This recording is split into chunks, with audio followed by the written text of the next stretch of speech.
Sophie Rendlesham, and I'm at the Historic Stranahan House Museum in downtown Fort Lauderdale. This house is the oldest structure in Broward County and was home to the mother and father of the city of Fort Lauderdale, Frank and Ivy Stranahan. The house was not only a home, but a trading post, postal office, bed and breakfast, and a restaurant. The structure was built in 1901 by local architect Edwin King, but there are now historians who believe that the house is too advanced for people of the early 20th century and that the Stranahans had help from above. Join me as I investigate the truth of the Stranahan House. My investigation first took me to UFOologist Jonathan Roswell.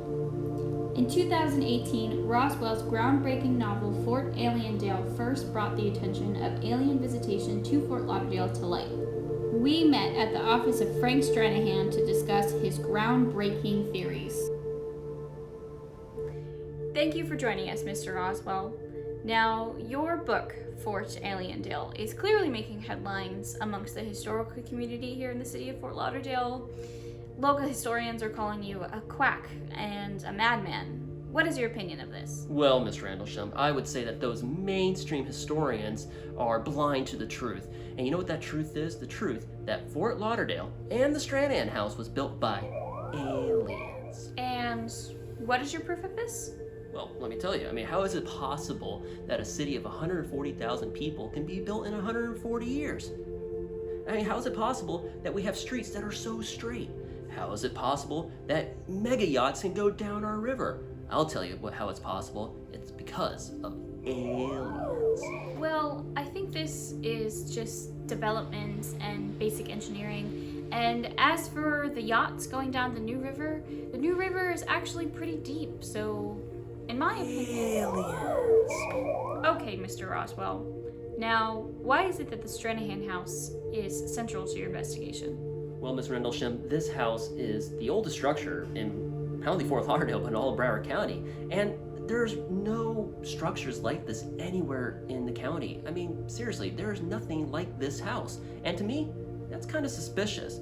Also, this house is way, way too advanced for people of the early 20th century. The architecture alone is out of this world. And yeah, very suspicious. What makes you think this? Well, I'm glad you asked. Let me show you. Mr. Roswell and I proceeded to walk around the property, looking at evidence of alien visitation at the Stranahan House. Now, Ms. Rendlesham, what I'm going to show you next is the number one piece of proof that I have that this house was built by aliens. Come over here real quick. Take a look at this paneling. Look how smooth, look how even it is. This is way too advanced for people of the early 20th century. You're gonna tell me that people did this? No way. No, this was the work of aliens for sure.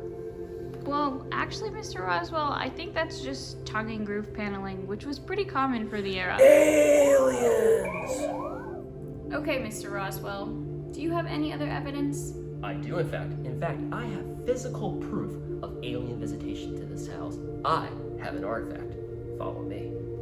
Well, Ms. Rendlesham, what I have in my hands right now is an artifact which no doubt is alien in origin. Take a look. Now, as you can see, this looks like a fryer, but let's be honest, this is too small to be a fryer, and it's too small to be a popcorn maker. Unless it's a popcorn maker for ants, this is clearly an alien artifact. Mr. Roswell, I think this is a soap saver. No, it's an alien artifact. I'm pretty certain it's a soap saver. You can even see the little chunks of soap inside. Aliens? No. My investigation of aliens at the Stranahan House was a journey of many twists and turns. I feel like the mystery of the Stranahan House is not whether or not aliens built the property, but more of how two seemingly normal individuals, Frank and Ivy Stranahan, were able to accomplish so much in their lives, with their tireless efforts to build this city from a sleepy outpost to an urban destination. So with this mystery investigation over, I think it is safe to say that the Stranahan House was built by humans and not aliens. Or was it? Come take a tour and decide.